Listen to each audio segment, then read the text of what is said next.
Bro. Ladies and gentlemen, welcome here to the Monday Night Raw review for June 28th, 2021. I'm your host, Conman167, and man, that was a lot of fun. I really enjoyed that show. I guess Monday Night Raw has been picking it up recently because, man, like everything they've putting on the TV recently has been very entertaining. We're gonna break it all down, so let's just jump right into this thing. We start off the show with some interesting information that Randy Orton is not here tonight. He's supposed to be in the triple threat main event where the winner qualifies for the Money in the Bank ladder match, and he's nowhere to be seen. So Riddle, his tag team partner, comes up with an amazing idea that if Riddle happens to win the upcoming Battle Royal and wins the triple threat match, Randy Orton will still qualify for Money in the Bank. Did it happen?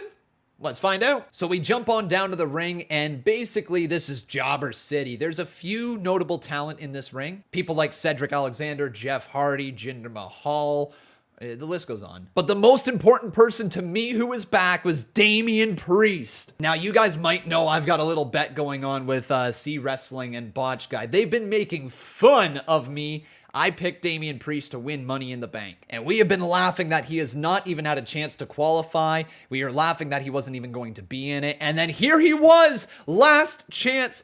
Right in front of him, I was rooting so hard for Damian. You can say I was marking out. This thing, though, was a lot of fun. From Angel Garza getting eliminated, but landing on his one foot and hopping around the ring, to Ali eliminating Mansoor, to Tozawa losing the 24/7 championship to Drew Gulak losing the 24/7 title to R-Truth, and to R-Truth losing the 24/7 title back to Akira Tozawa, and of course to Omos absolutely wrecking the Viking Raiders. This match was fun, it was entertaining, and it's literally everything you could want in an opening match to Monday Night Raw. Towards the end, we saw Cedric Alexander get some revenge on Jeff Hardy, eliminating him from the match. And then that brought us down to our final two, Riddle and Damian Priest. I was so ready for Priest to win this thing. It looked like he had it. It looked like he was going to win it. And then, oh, frig off, Riddle. Riddle eliminates Damian Priest, and Riddle has qualified for the triple threat match later tonight. He is going to be taking over Randy Orton's spot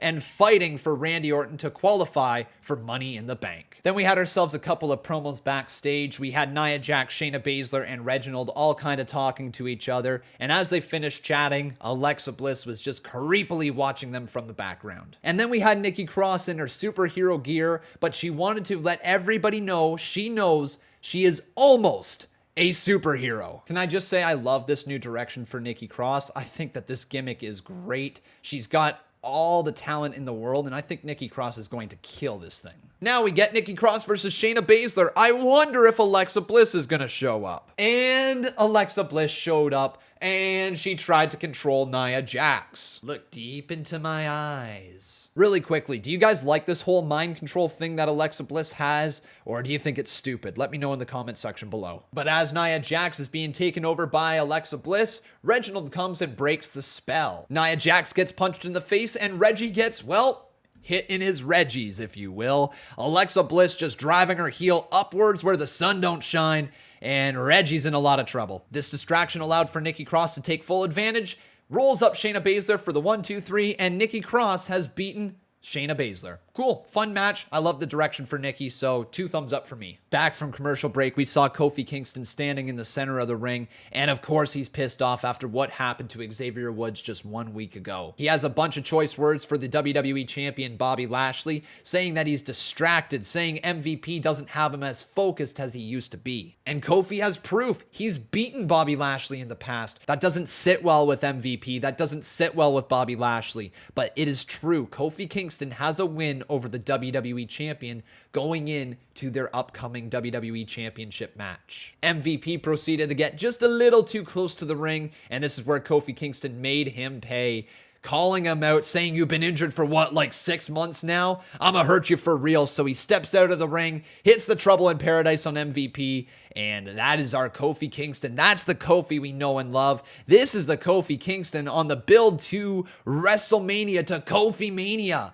I love this character right now. What about you guys? Do you enjoy it or do you not? What's your thoughts on Kofi Kingston down in the comment section below? It's time for a little evolution. Eva Marie and Dewdrop versus Asuka and Naomi. Look, I had so many people already upset about Eva Marie in the live stream chat. I had so many people upset about the direction for Piper Niven, Dewdrop, whatever you want to call her.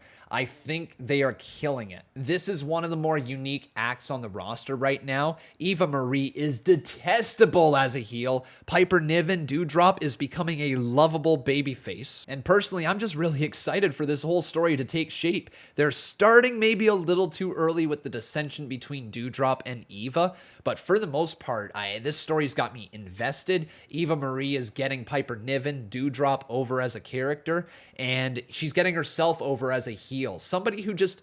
Why would you want to root for Eva Marie? She honestly has like zero redeeming qualities about her character, which is great. It's not often these days that we get a heel where people actually hate them. I might be wrong in saying this, but is Corbin and Eva Marie your top heels in WWE? If you talk about how the fans react to them, you might be saying yes. Let's jump backstage where we saw John Morrison and The Miz rolling around backstage. Of course, The Miz still in his wheelchair. Ricochet somehow took over for the interviewer and proceeded to squirt John Morrison and The Miz in the face with one of those drip sticks.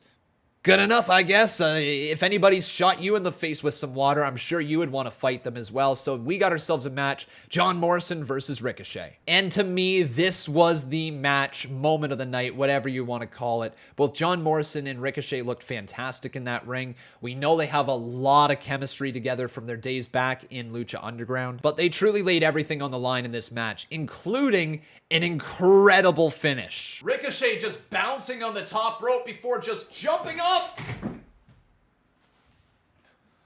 Oh, that was really scary. Before just jumping off the top rope and sailing all the way down towards the barricade, hitting a massive crossbody on John Morrison. I marked out. That is one of the coolest spots I've seen in WWE in quite some time. Both men are unable to get back up to their feet, and it's a double count out. Perfectly booked. I want to see more of this match. Just incredible stuff. Time for some women's action. We got Charlotte Flair, Tamina, and Natalya versus Rhea Ripley, Mandy Rose, and Dana Brooke. There's not a ton to talk about this match, and that's not me saying it was bad, but there just really wasn't a whole lot to it. Pretty much all that we can talk about is the finish with Charlotte Flair winning with a big boot to the face of Mandy Rose, and then after the match, Rhea Ripley slid back inside the ring and hit a chop block after the bell to Charlotte Flair. Now, I've spoke about this in the past, and I'm going to speak about it here right now. Rhea Ripley needs some legitimate direction. Now, if that direction is her going down a heelish path, I'm okay with it. But we just can't have our women's champion have literally no character. Because what is she right now? Is she Charlotte Light? Is she a good person? Is she a bad person? Like, I cannot put my finger on the pulse of who Rhea Ripley is. Your top champion of the women's division on Monday Night Raw. What's her character? That needs to be established, and I think we're going to finally get that established after the upcoming pay-per-view. It's entirely possible that after Money in the Bank, we see some sort of double turn where Charlotte Flair goes back to being more of a babyface and Rhea Ripley takes over as the legitimate heel. She might cheat to win, she might do something else that isn't very babyface-like, but whatever it may be, I think after Money in the Bank, we are going to see Rhea Ripley full-blown heel. Now, coming up next, we got ourselves Elias versus Jackson Ryker inside of a strap match, but there was one thing that happened before this match that really upset me. Elias came down to the ring with the most generic theme song he has had yet. What are you doing? Elias's theme song was perfect. Hey man, hey man. Like, I could literally pull it up on my phone right now. It was all over Spotify. It was awesome. And if I hit play, why did they ever get rid of this song? It was such a good theme song before, and I just cannot comprehend it. But regardless, the strap match is well underway. Elias versus Ryker, and Ryker obviously being built up as the good guy, Elias being built up as the bad guy. In the end, Ryker overcame Elias, put him in his place, whipped his ass with the strap, and Jackson Ryker wins. We then had a neat interaction before the main event where Damian Priest congratulated Riddle after eliminating him to win the Battle Royal. Damian Priest wanted him to know, though, no matter what's going on between Randy Orton and Riddle, Randy Orton is the one who is lucky to have Riddle as his friend. not the other way around. I love that they're trying to keep Riddle as a babyface while presenting Randy Orton as kind of like the slimy snake in the grass. It's just a good story, and I'm a big fan of it. Now that brings us to our main event, Drew McIntyre versus Riddle versus AJ Styles. The winner of this one qualifies for the Money in the Bank ladder match. Just such a fun match. I had a great time watching this main event here tonight.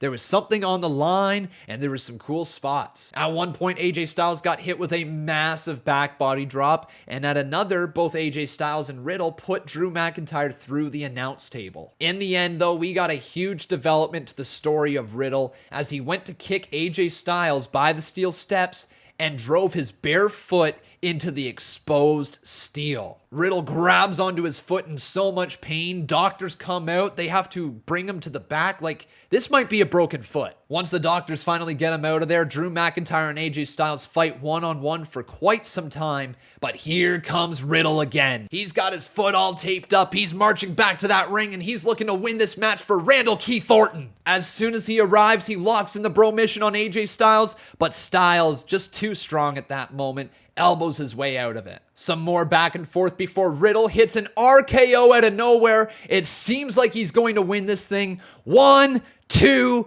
and almost saves AJ Styles. Just dragging him out from under the bottom rope, saving the match for AJ Styles, and possibly saving his opportunity to go to Money in the Bank. Nope, never mind. Out of nowhere, Claymore boot to Riddle, and Drew McIntyre is going to Money in the Bank. And look, guys, I know that a lot of people are not going to be a fan of this. He's been pushed too much. People will say he's overvalued, all this type of stuff. But at the end of the day, Drew McIntyre is a very valuable piece to the Monday Night Raw roster and to the WWE roster as a whole. I know some people would probably have loved to see Riddle in this one, or love to see Orton in it, or love to see Styles, or whatever the case may be. This is the right call. Drew McIntyre does not need to fall all the way down the card. He can absolutely have a banger of a match in the Money in the Bank ladder one. But if he wins, this is going to be a grave mistake. Unless the goal is to turn Drew McIntyre heel again, if he wins Money in the Bank, there's just not a chance that the fans are going to accept him with it. But regardless, that was a really fun edition of Monday Night Raw. I got to give it a final rating of 8.5. That is back-to-back weeks. I have really enjoyed Raw again. Just growing up, I loved Monday Night Raw, and seeing that it's starting to come back and be a good TV show again